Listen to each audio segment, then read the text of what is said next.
Em 2 de setembro de 1796, o brig Sally, de Boston, encalhou em um banco de areia remoto no Pacífico. O capitão do Sally, John Pierpont, relatou os eventos um ano depois, incluindo a localização de um banco de areia, que parece ter sido a primeira descoberta ocidental daquele pequeno atol específico do Pacífico. Posteriormente, uma das ilhas do atol foi batizada de Ilha Johnston em homenagem a um capitão do mar britânico que também registrou a localização das ilhas, apesar do nome local ser Iwipo Makapuni. Este atol era remoto, as ilhas eram minúsculas, não tinham população humana e nem mesmo uma fonte de água doce. Era um lugar improvável para desenvolver uma rica história que merece ser lembrada. O atol foi criado há cerca de 70 milhões de anos, quando erupções vulcânicas subaquáticas acumularam camadas de basalto. As ilhas ancoram geologicamente o extremo norte da cordilheira das Ilhas Line. Com o tempo, a ilha erodiu abaixo da superfície, mas os corais ao redor cresceram e criaram uma tampa de calcário de milhares de pés de espessura sobre o antigo vulcão. A área é uma plataforma de coral rasa de cerca de 50 milhas quadradas. A primeira exploração comercial da ilha Johnston foi pelo seu excremento de pássaro usado como fertilizante, uma das mais de 100 ilhas reivindicadas sob a lei das Ilhas Guano dos Estados Unidos, da América de 1856. O reino do Havaí também reivindicou a ilha, nomeando-a Kalana. O rei Kamehameha declarou que a ilha pertencia a seu reino em julho de 1856. O reino do Havaí nunca explorou economicamente a ilha, mesmo durante a extração de excremento de pássaro. A disputa perdeu relevância após a anexação do Havaí aos Estados Unidos em 1898. A ilha foi mapeada e pesquisada como parte da ampla expedição Tanager, em 1923, nomeada após o navio da Marinha United States Ship Tanager, que fez um levantamento biológico completo. Em 1926, após pesquisas, o presidente Calvin Coolidge declarou a ilha Johnston e a pequena ilha Sand, ao lado dela, como a reserva da ilha Johnston, um refúgio para a proteção de pássaros nativos. O objetivo da proteção era combater os caçadores ilegais que matavam pássaros nativos para usar suas penas na moda e chapelaria. Na época, o Departamento de Agricultura, responsável pelo refúgio, não possuía navios para visitar o remoto atol. Em 1934, o presidente Franklin Roosevelt transferiu a administração da ilha para a Marinha, sujeito ao uso das ilhas Johnston e Sand, pelo Departamento de Agricultura como refúgio e local de reprodução para pássaros nativos. A mudança na administração ocorreu porque, diferente do Departamento de Agricultura, a Marinha tinha navios que podiam visitar a ilha Johnston e havia desenvolvido um interesse estratégico no atol. A Marinha iniciou o uso rápido das ilhas e em 1935 deu início à construção de uma base de hidroaviões em uma ilha de areia. A base exigiu explosões de coral para limpar a abordagem do hidroavião. Materiais das explosões e dragagens seriam usados para expandir a ilha. A ilha de areia foi expandida para uma base de hidroaviões que comportava um esquadrão de patrulha. A ilha de areia Antl, antes desabitada, agora possuía 400 pessoas, incluindo refeitório, hospital, tanques de água, estação de rádio e torre de controle. A Marinha também construiu um pequeno estacionamento a sudoeste da ilha, conectando-os por uma ponte, a primeira de muitas mudanças que o exército faria na geografia das ilhas. O marinheiro Jim Devine descreveu as mudanças na Ilha de Areia em 1944. Na época, a Ilha de Areia consistia em 2 ilhas conectadas por uma única estrada de coral, com cerca de 600 pés de comprimento. A ilha nordeste era natural, com cerca de 5 acres. A ilha sudoeste foi dragada do mar e tinha o tamanho de um campo de beisebol. Estava cerca de 45 centímetros acima da maré alta e você poderia ficar no meio, jogar um pedaço de coral e acertar a água. Mas a Marinha tinha planos maiores para a maior ilha Johnston nas proximidades. Em fevereiro de 1941, com as tensões elevadas no Pacífico, o presidente Roosevelt emitiu outra ordem executiva sobre o atol de Johnston, estabelecendo uma área de defesa marítima naval e uma reserva de espaço aéreo naval. Somente embarcações e aeronaves do governo americano tinham permissão de acessar as áreas. A construção de 4.000 por cento e 52,4 metros e uma base na ilha Johnston iniciou em setembro e terminou antes de 7 de dezembro. Um canal de navio foi dragado e o material foi usado para expandir a ilha. A base foi atacada por submarinos japoneses 2 vezes em dezembro de 1941, mas estava muito perto do Havaí para os japoneses considerarem um assalto anfíbio. A guerra rapidamente se deslocou cerca de 1.500 milhas para o oeste no Pacífico, como Devine colocou. Isso gerou uma experiência de guerra interessante, na qual Devine descreveu seus horrores. Os momentos mais terríveis foram quando, por uma semana, só tivemos sorvete de baunilha e morango, pois a máquina de chocolate quebrou. Depois, a máquina de filmes quebrou por uma semana e até um tubarão entrou na nossa área de natação.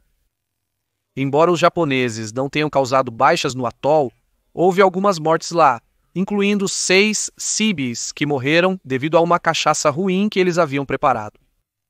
Em março de 1943, um avião consolidado Catalina PB-IRU-C caiu na aproximação, matando os 10 tripulantes. Porém, a distância da frente não indica inatividade na ilha. Em 1944, o atol Johnston era um dos terminais de transporte aéreo mais movimentados do Pacífico, e a pista foi estendida para 6.000 pés e depois para 9.000 pés. Durante a guerra, a ilha serviu como aeródromo, base para patrulhas anti-submarino, reconhecimento aéreo, comunicações e reabastecimento de navios e submarinos. Uma das baterias antiaéreas da ilha havia sido destinada para a ilha Wake antes da ilha cair para os japoneses em 23 de dezembro de 1941.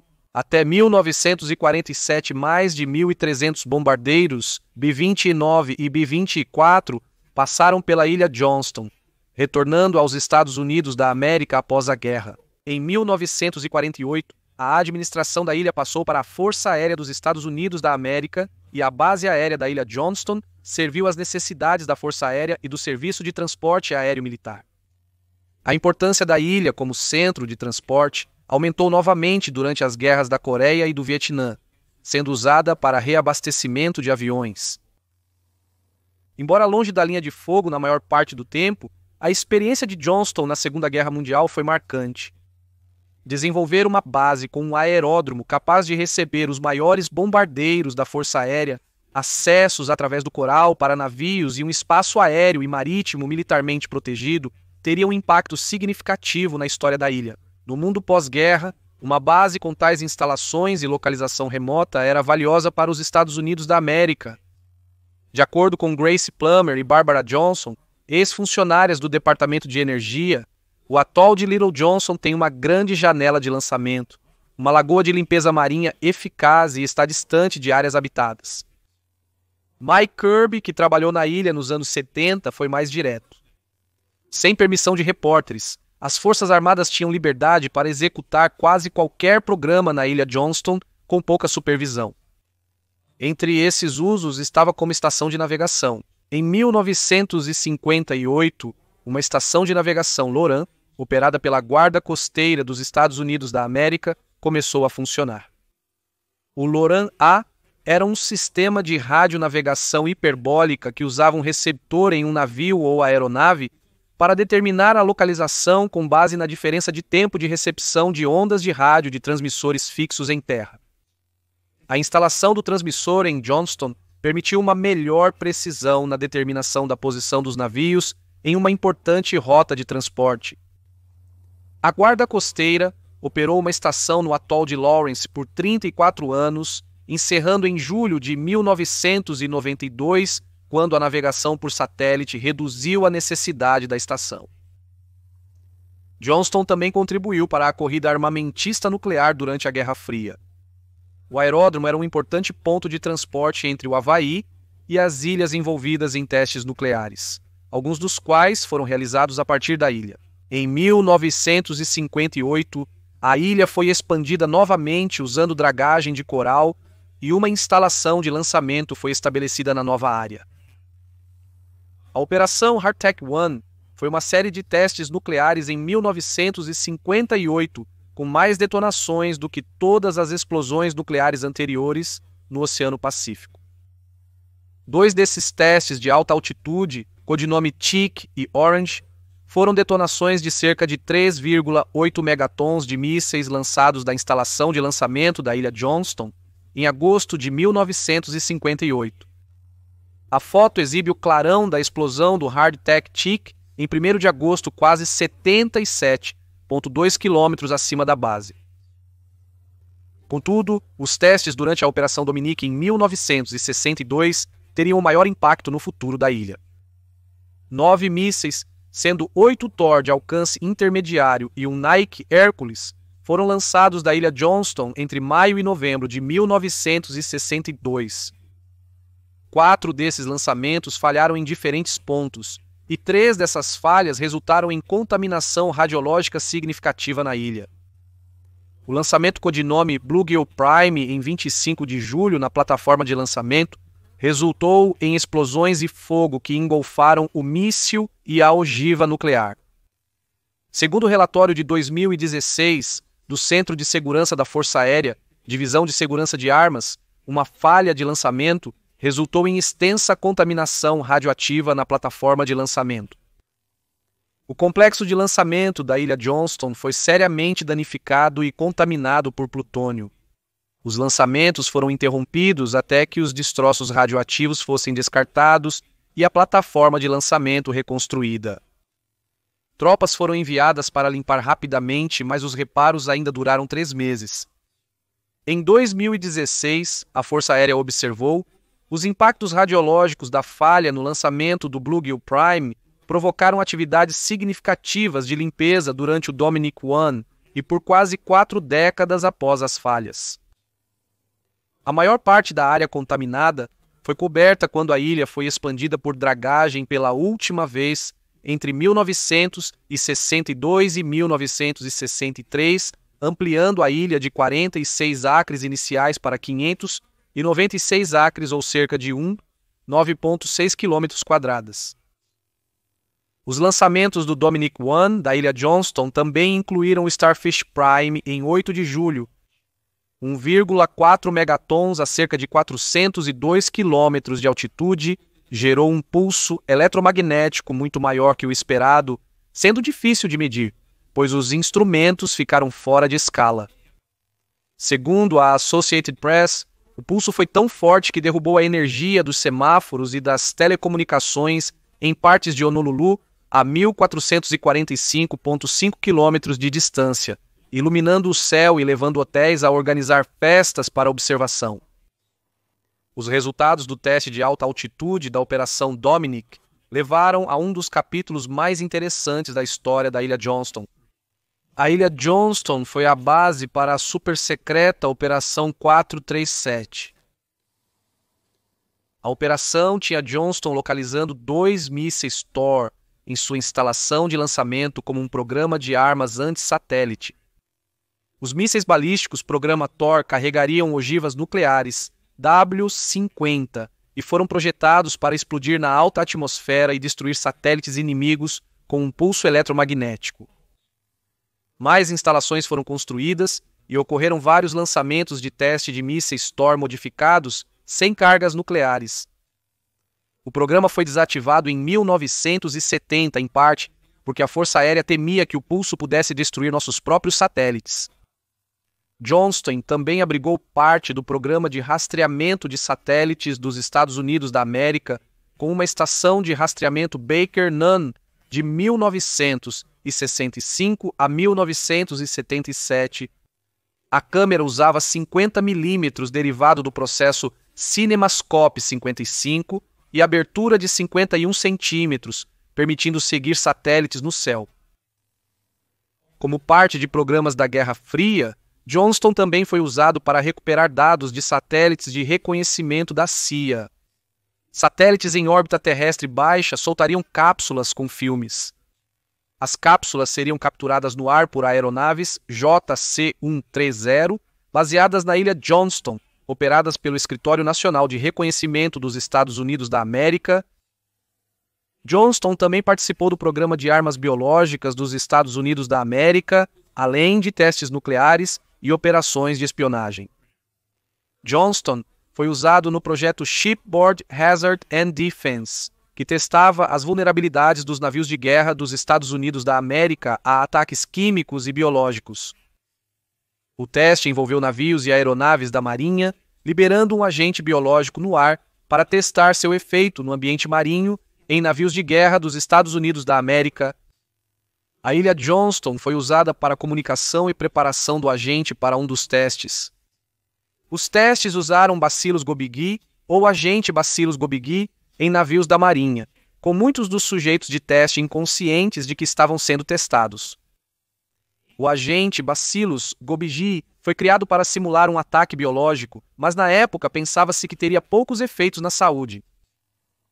Apesar do teste ter ajudado a desenvolver procedimentos de detecção e descontaminação, o agente Bacillus gobigui teve consequências de saúde muito mais significativas do que a Marinha previu. Os detalhes do programa secreto só começaram a ser divulgados em 2002. Em 1970, a localização remota de Johnston resultou em mais um uso: armazenamento de armas químicas. Uma instalação de alta segurança foi construída para armazenar toneladas de armas químicas das guerras mundiais, muitas das quais estavam previamente em uma base dos Estados Unidos da América em Okinawa, Japão. As munições incluíam foguetes, minas, projéteis de artilharia e recipientes com sarin, gás mostarda e o mortal gás nervoso VX. No auge, a ilha armazenava 6,6% do arsenal de armas químicas dos Estados Unidos da América. Após 1972, 1,8 milhão de galões de herbicida laranja, um desfolhante usado na Guerra do Vietnã, associado a problemas de saúde, foi armazenado na ilha em barris com vazamentos, contaminando a área de armazenamento e a lagoa. Mike Kirby era um especialista em simulação de explosivos que ajudou a mover o infame agente laranja para a ilha. Ele comentou que na época em que estava em Johnston, havia pouco na ilha. Surpreendeu-se ao descobrir a existência de 5 bares e vários cães soltos. O herbicida laranja foi destruído por incineração a bordo do navio alemão Motor Vessel Vulcanus em 1977. Entre 1985 e 1986, na fase final da operação militar dos Estados Unidos da América no Atoll Johnston, o Exército criou a primeira instalação de descarte de armas químicas, o sistema Johnston Atoll Chemical Agent Disposal System. Em 1985, o Congresso ordenou a desmilitarização e destruição de todos os agentes químicos no Atoll Johnston. A nova instalação desmilitarizou as armas mecanicamente e incinerou os agentes químicos e explosivos. Johnston Atoll Chemical Agent Disposal System foi a instalação de teste para projetos do Exército visando descartar o arsenal químico dos Estados Unidos da América. A destruição das armas na ilha foi concluída em 2000 e a instalação JCADS foi demolida em 2003. Em seus 14 anos de operação, JCADS destruiu mais de 400 mil munições e 4 milhões de libras de agentes nervosos e vesicantes. Em agosto de 2009, a Agência de Proteção Ambiental dos Estados Unidos da América aprovou o fechamento final da instalação. Conrad F. Wine, diretor da Agência de Material Químico do Exército dos Estados Unidos da América, disse na época que os homens e mulheres da equipe JCADS e os parceiros da Agência de Proteção Ambiental tornaram as armas químicas do Atoll Johnston história. Eles tornaram o mundo um lugar mais seguro. Em 2005, a ilha Johnston foi brevemente leiloada pela Administração de Serviços Gerais dos Estados Unidos da América como potencial residência ou refúgio de férias, mas o anúncio foi removido. O Atoll Johnston agora foi deixado para os pássaros e a ocasional foca-monge. A base foi fechada, os edifícios demolidos e o aeródromo desativado. O atoll, um refúgio nacional de vida selvagem, é oficialmente fechado ao público, mas ocasionalmente visitado por embarcações que cruzam o Pacífico. Desde 2010, o Serviço de Pesca e Vida Selvagem tem trabalhado para erradicar uma infestação de formigas loucas amarelas na ilha. O pequeno atoll foi o centro de alguns dos projetos mais sombrios da Guerra Fria e agora é um refúgio de vida selvagem. Ainda assim, sua história representa uma era não só na história dos Estados Unidos da América e do mundo, mas na vida dos funcionários. Como Grace Plummer e Barbara Johnson concluíram, o pequeno atol que todos e ninguém queriam abrigou milhares de pessoal civil e militar em seu tempo como um lampejo na panela da segurança nacional. Mas foi um grande lampejo, e muitas memórias brilharam intensamente. Espero que você tenha gostado deste episódio do Cara da História, com pequenos trechos de história esquecida de 10 a 15 minutos. E se você gostou, por favor, vá em frente e clique no botão de curtir. Se tiver perguntas, comentários ou sugestões para futuros episódios, escreva na seção de comentários. Responderei pessoalmente.